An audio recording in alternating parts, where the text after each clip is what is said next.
all the way back here to the port.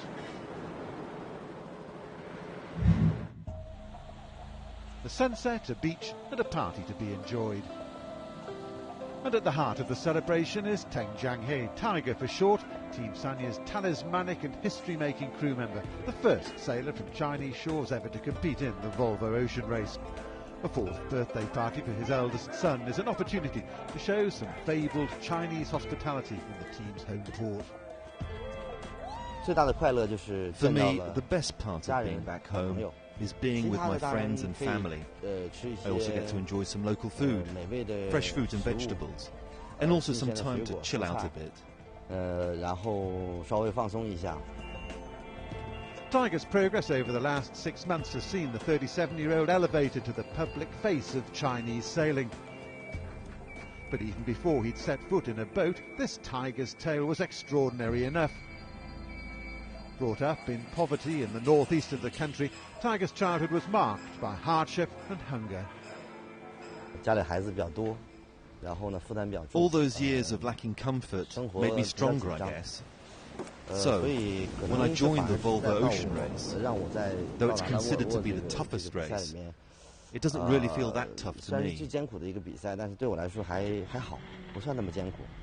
Leaving his home for the city as a teenager, Tiger began working in construction and property development as China's economy skyrocketed. Within 10 years, he built his business empire, becoming a multi-millionaire in the process.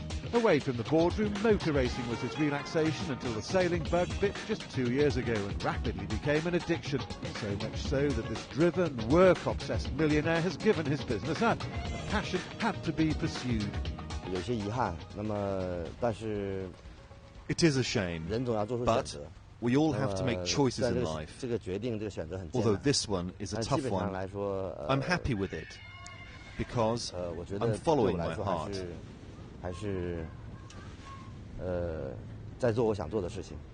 When we decided to go on the hunt for a Chinese sailor for Team Sanya, the thing which we really needed was to find a great character, someone with a great attitude, someone who really had a huge desire to do the race. For his seamanship skills, he knew how to put his harness on, he knew how to stay safe on the boat and bits and pieces like that.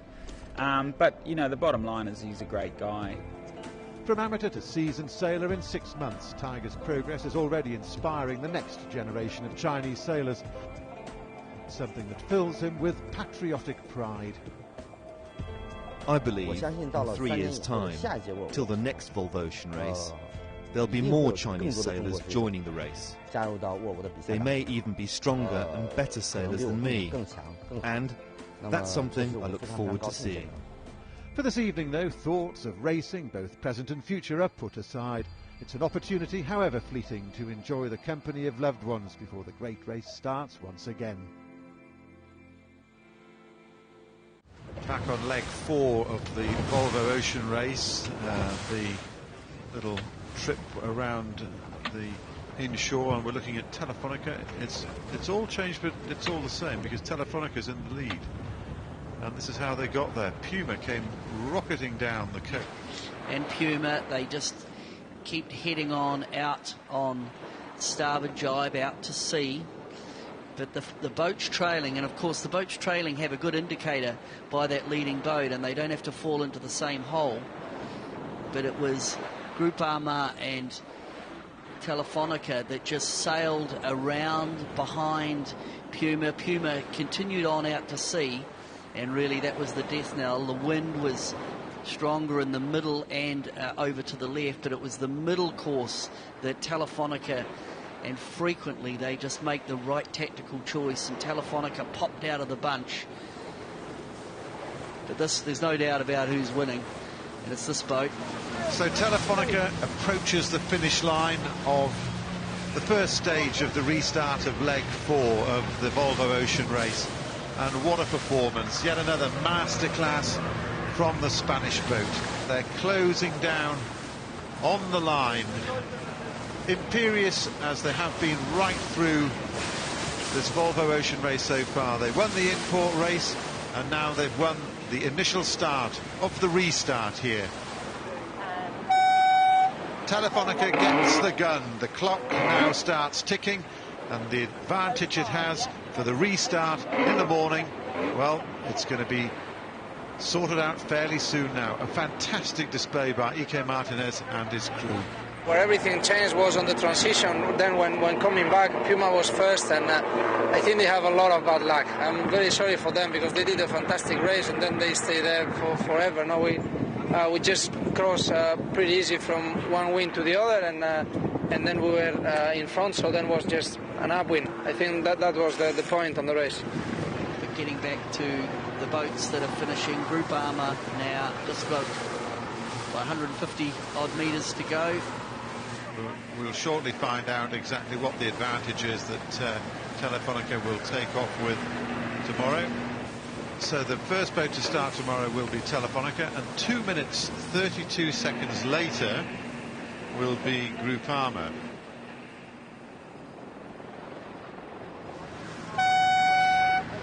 Abu Dhabi come across third, so they're going to start 3 minutes 34 behind Telefonica at 7 o'clock in the morning.